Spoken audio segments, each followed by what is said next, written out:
हम तो यही क्लेम करते रहते हैं कि हमारा तो अर्थव्यवस्था बहुत अच्छा कर रही है। एनडीटीवी ने दिखाया कि एमबीए डिग्री होल्डर नाली साफ कर रहे थे, जो पीएचडी होल्डर हैं वो पियोन की नौकरी के लिए अप्लाई कर रहे हैं, बीटेक, एमटेक, बीकॉम, एमकॉम। इन्हीं पढ़े लिखे डिग्री हासिल किए हुए युवाओं के कई बार हम प्रदर्शन वगैरह देखते हैं। जो नौकरी मांगता है वो हमेशा एलिजिबल होता है, पढ़ा लिखा होता है, उसके पास एक डिग्री होती है और उसी हक से, क्योंकि उसके पास वो डिग्री है, अब वो तैयार है अपनी सर्विसेज देने के लिए। तो नौकरी मांगने वाली जमात को कम कैसे किया जाए? शिक्षा कम करके किया जाए, जिससे कि ना एलिजिबिलिटी होगी, ना अहिर्ता होगी, ना कोई नौकरी मांगेगा। जब आपके पास कोई क्वालिफिकेशन ही नहीं होगा तो आप नौकरी मांगेंगे कैसे? आपका क्लेम ही नहीं बनेगा नौकरी पर या किसी भी तरह के रोजगार पे। इस वजह से हायर एजुकेशन से, स्किल डेवलपमेंट से, इन सब जगह से आपने देखा कि सरकार ने अपने आप को खींच लिया है। गरीबों के लिए स्कॉलरशिप्स थी, वहां से सरकार ने खींच लिया अपने आप को।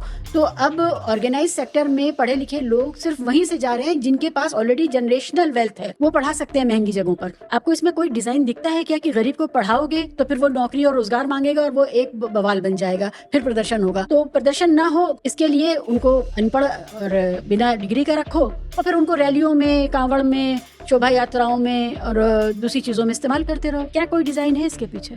जैसे मैंने कहा कि हमारा समाज अभी भी बहुत फ्यूडल है, हमारे जो पॉलिसी मेकर्स हैं वो बहुत फ्यूडल हैं। वो नहीं चाहते कि गरीब आदमी को अच्छी शिक्षा मिले, तो इसलिए उनका कभी ध्यान ही नहीं गया कि अच्छी शिक्षा मिले। जबकि अगर हमको ग्लोबलाइजेशन में आगे होना है, क्योंकि दुनिया की आज रेस ग्लोबलाइजेशन की है, आज हम फंस गए हैं ट्रम्प साहब की वजह से, क्योंकि हमने ग्लोबलाइजेशन में जो टेक्नोलॉजी डेवलप करनी चाहिए वो टेक्नोलॉजी नहीं डेवलप की।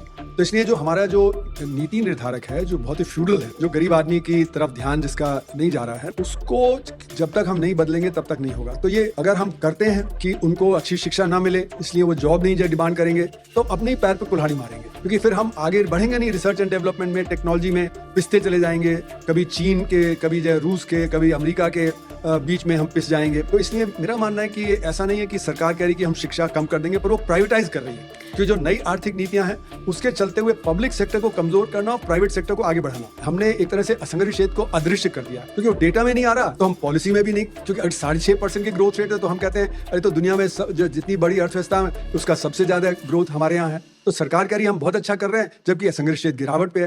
तो इसलिए जो नीतियां होनी चाहिए असंगठित क्षेत्र को बढ़ाने की, उसकी तरफ हमारा ध्यान नहीं जाता।